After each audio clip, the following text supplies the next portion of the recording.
you could use your Bitcoin as an asset to be able to get a down payment for buying a Mhm. home. So it wasn't directly like borrowing against it, but it was sort of saying, "Hey, this asset I have is valuable, and I can borrow against it in this real estate structure."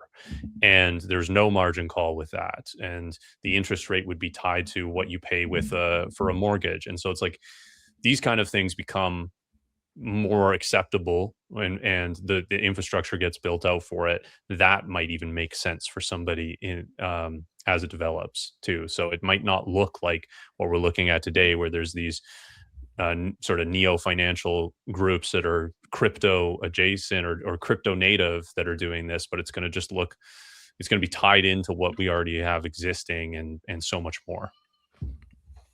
Rajat, what do you think? I know you're you got your microphone muted because you're coughing, but what's your thoughts on this? I feel like so we're the with the loans, just going back to that, I think that taking the loans is probably a really smart decision because I mean you're not selling your Bitcoin. Your goal is to just have as much Bitcoin for as long as possible. Because I mean, if you sell your Bitcoin, you're giving away your upside potential, Hmm. right? That's the key that and some actually something I wanted to mention. Um, I do a lot of one-on-one calls with people, and I've noticed that a lot of the people who have almost like a poor mindset, the first thing they ask me is, when do I sell my Bitcoin? Yeah. But the people who are wealthy, they don't think of it that way. They think I need to keep this Bitcoin for as long as possible. And that's what fiat has kind of gotten us to, right? Because fiat exists, we need to find ways to use fiat to our advantage. It can be printed out of thin air, so why not? I think on a Bitcoin standard, when the world actually goes to Bitcoin, fiat currencies all die. At that point, loans won't be available. So you can take advantage of it for now, but at some point that may not be the case anymore. So what I would say is, what you guys said is great. Don't do it right away. Don't do it right now. Make sure you have a significant stack before you start borrowing against your Bitcoin. If you borrow early, you're taking a lot of risk.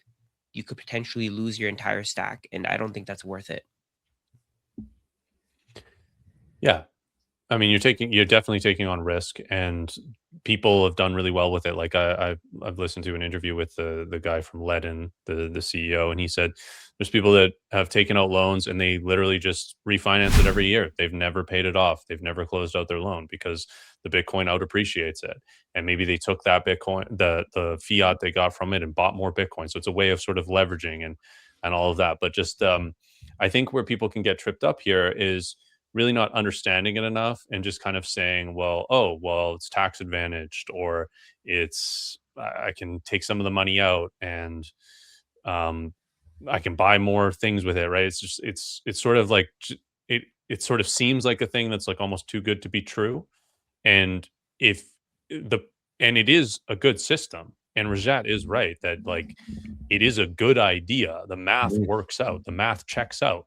But there's all these caveats of what is your term duration? How much extra Bitcoin do you have? How able are you to add collateral if Bitcoin drops down by a big amount? Are you able to come up with the fiat amount to pay the loan off? Like there's all these caveats that managing a loan, you should recognize if you're managing a loan, especially a secured loan like this. And you could maybe look into non-secured loans. People have access to character-based loans, where there's nothing backing it, and you have the ability to default on it, and they're not going to take your Bitcoin. So there's a lot to think of with that. There's a lot of terms to understand about your debt, and you are ultimately putting your Bitcoin at risk in a couple of different ways. The margin call being one, and the custodial situation of it also being one, and all of that should be evaluated. That's such a great point for us because I kind of think of everything through the lens of a farmer, and it's the same kind of thing. It's like you want to lend against you almost want to use Bitcoin as like your last resort option, not your first resort. Right. And I think that's where people get this wrong. It's like just because you can take out a loan against your Bitcoin doesn't mean you should. Right. Like Forrest said, character based, perfect.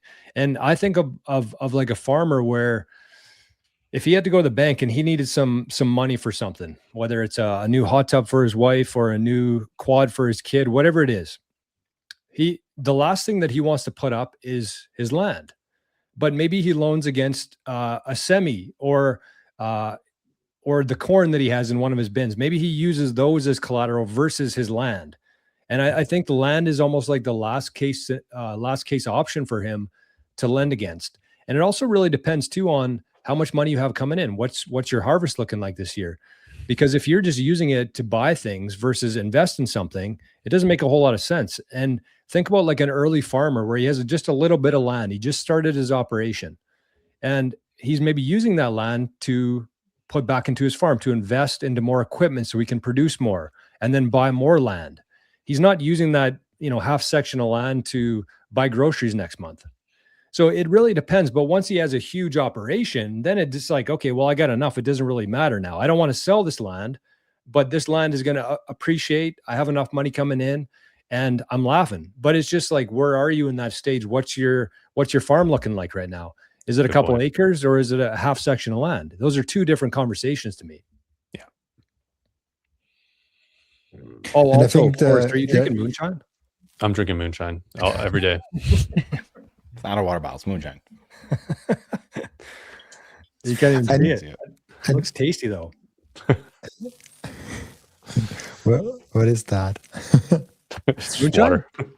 One thing that is really fascinating to me, so just along these lines, is how more people in the real estate world haven't grokked Bitcoin and how more Bitcoiners haven't grokked real estate. Actually, I understand why Bitcoiners haven't grokked real estate quite as much, because a lot of us tend to be like, hey, it's just Bitcoin, it's going to destroy everything else. And I understand that, obviously.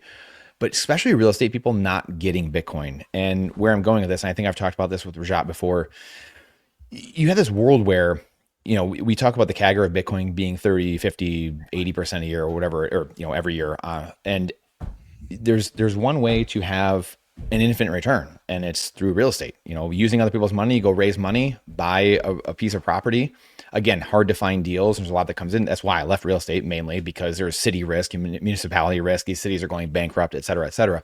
But there's a lot of big operators, a lot of big players. And I know that, Grant Cardone, some of these people have like dipped their toes in the water, so to speak, and talked about it. But in just the true sense of, whether it's these loans, you can loan to yourself and then go buy real estate with it or whatever it might be, but go raise money from other people and then have nothing in the property, go fix up the property, refinance it, put renters in there, and then pull all the cash out, pay off your investors or pay yourself off. It's a Bitcoin loan, and repeat the cycle over and over. And then not only that, then once you have the cash flow, say it's $100 a door on the property, you're putting that in Bitcoin every single month. And this like double whammy, triple whammy leverage of like zero money in the deal. So you're at infinite return and you keep leveraging all these. It's wild. I if I had time and all kinds of, if I had time, then I would be doing this. This is what I would be doing because it's what I was doing. And just life is such that I'm not doing it, can't do it right now, but over the last few years, but I'm just stunned that more people haven't done this or grokked this in the Bitcoin or the real estate world and in some Bitcoiners. I'm surprised people haven't kind of dipped into that world and said, hey, I can literally, because you guys talked about paying off the loans, right? And Forrest talked about this. If it's for consumption, then yeah, I mean, you're going to have to be careful. You're kind of just banking on appreciation of Bitcoin, and that's fine. It's going to go up over a long time horizon, but you have liquidation risk, all this stuff. But with real estate, you can have no money in the deal, and the tenants, the residents paying off the Bitcoin, the loan you had, the investor's loan, whatever it might be, and you are in it for nothing or very little, and you keep acquiring real estate properties, you keep acquiring, you hold your Bitcoin, and you're acquiring more Bitcoin with the cash flow coming in each month from the residents. So that to me is very confusing. I don't know why we haven't seen a bigger explosion in that. It just goes back into everything I think we're talking about of the volatility, the perceived volatility, scaring people off, people not doing their homework, et cetera, et cetera, et cetera, all the FUD, which emanates from the top, in my belief, a lot of it from nation states. I think a lot of the FUD we see really emanates from there. And I guess that's why. What an unbelievable strategy, and just so few people are doing it. It's wild. Would you do that over, because one thing I've been seeing a lot lately is STRC makes more sense than real estate, just because you don't have to deal with the tenants. You have a guaranteed return. You don't have to worry about the city risks, things like that. If you were going to go down that, and you don't need the time either, Brandon, like that's your main holdback right now. Mm-hmm. Like, how do you view STRC versus real estate? Like, is it a fair comparison? Would you still rather have real estate, and why? So I would, and again, this is why it's tough. I would rather have real estate just because that was my game for 10 years. And I know it well. And this is, yeah, I think for the average person, STRC is probably better. In saying that, though, this is like Sailor's doing this, right? This strategy. So people might know it as the Burr strategy. It kind of got famous in the last 15 years as being called the Burr strategy. But this strategy has been played for a long time. This is what Robert Kiyosaki built the Rich Dad Poor Dad thing on for 30 years, is this exact strategy. Then it became the Burr strategy with bigger pockets over the last 15 years as millennials started doing real estate and internet became a thing.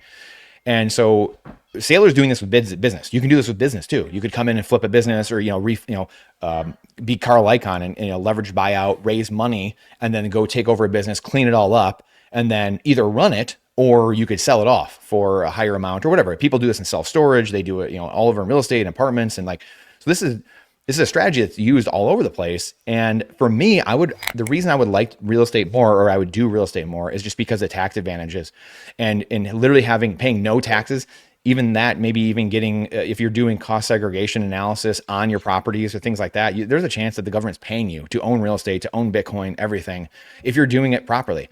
Yeah. That being said, again, it's something I did for 10 or 15 years. And you'd be surprised how many real estate investors don't even do cost segregation analysis, or like even go down the rabbit hole of just doing 100 hours of studying of, again, all this comes back to just proof of work, right? Like studying, the tax law is designed in America and in really every country, to benefit real estate owners, because the government needs people owning the real estate. And so there are all the loopholes and incentives there. This is to go back to the Trump thing of like, oh, he paid $765 in taxes, $765. He's like, yeah, that's because I'm smart. But the thing is, the tax code's there for everybody. And that is the insidious part about it, in a way, where like that, goes back to schooling and like, why aren't we taught these things in school? And this is how I 15, 20 years ago came about all of this, because I was really mad. I stumbled upon those books 20 years ago, and I was like, the hell, like I've been asking these questions for years and no one had any answers. That's because the school system's designed to not teach you any of this purposely.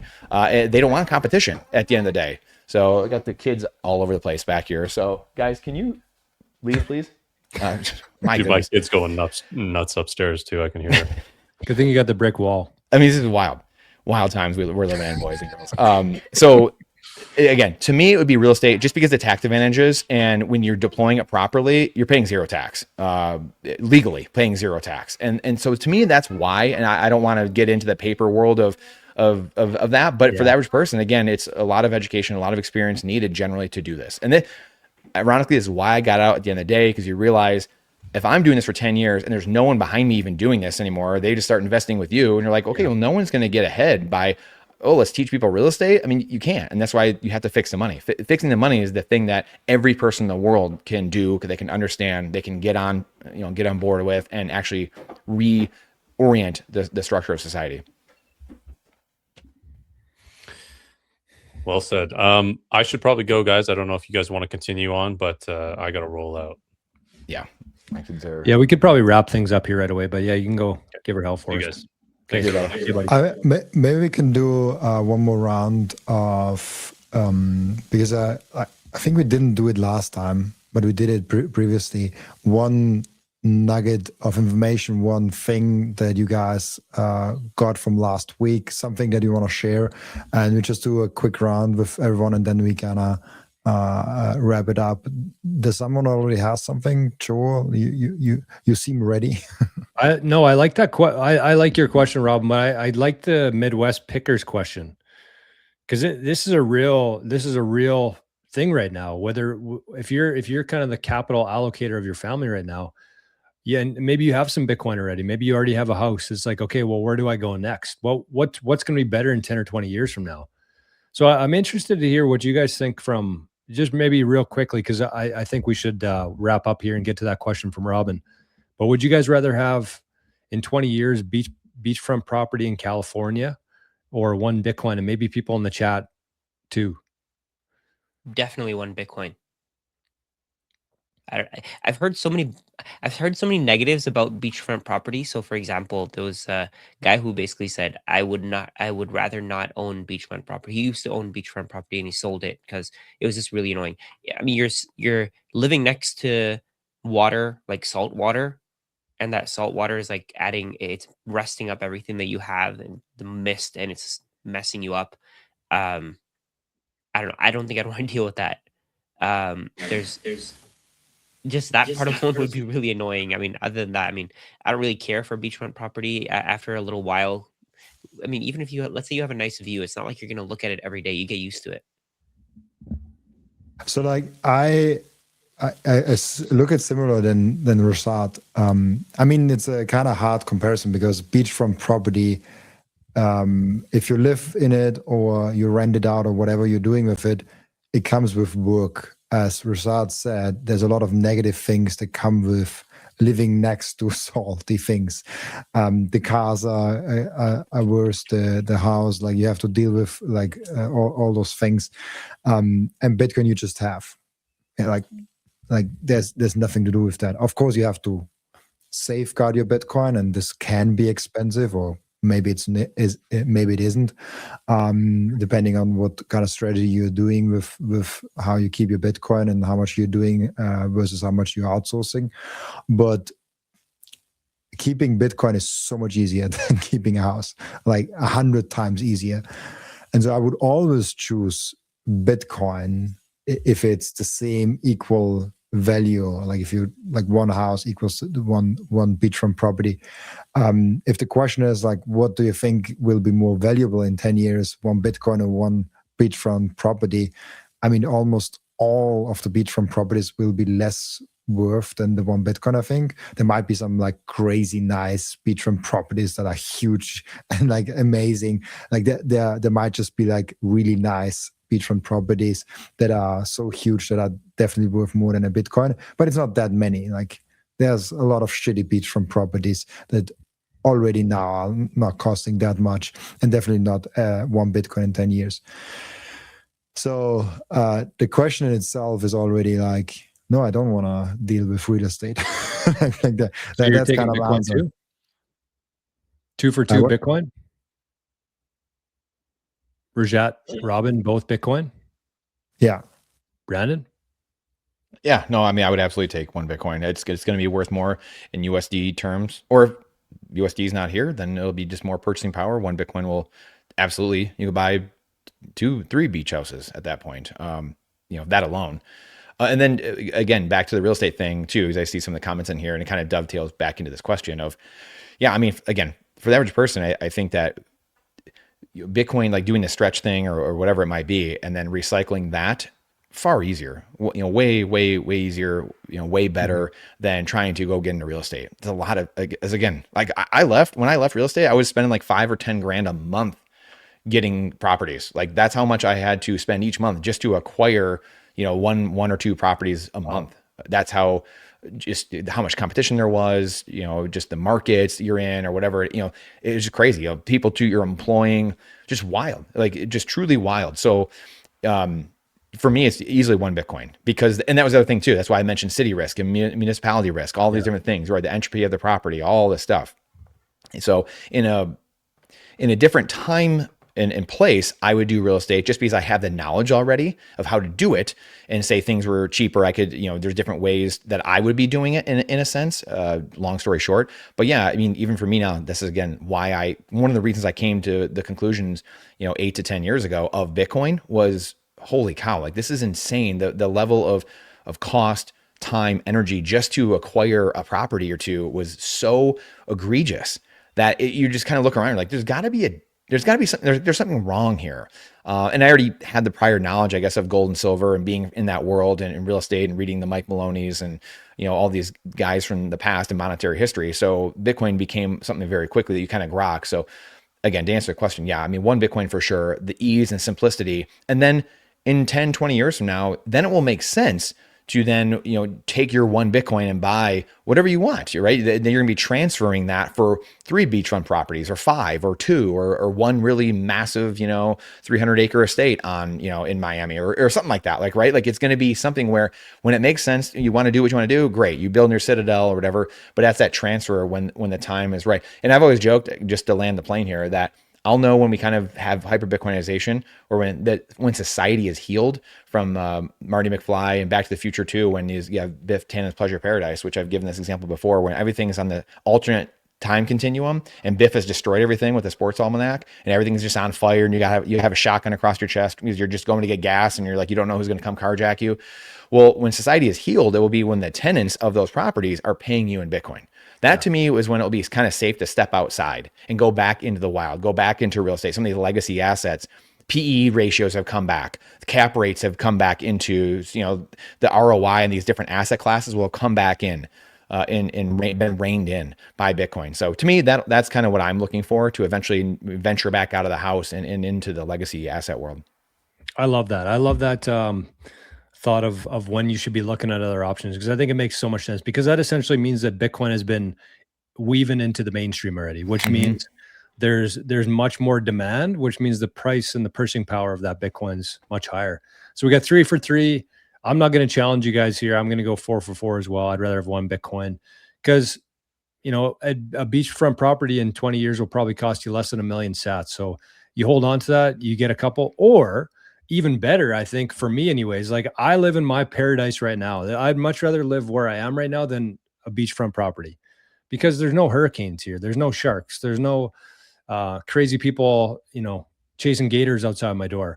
But I will say that, as a Bitcoiner, I'd much rather just hold my Bitcoin. And if I want to rent that beachfront property for a couple weeks every year, I can just do that. I can let somebody else worry about the hurricanes and the cleanups and the property taxes and the mayor and what color hairs she has this week. It's just, there's too many uncertainties, too many things out of my control for real estate. I'm sticking to Bitcoin in my purple cold card queue here.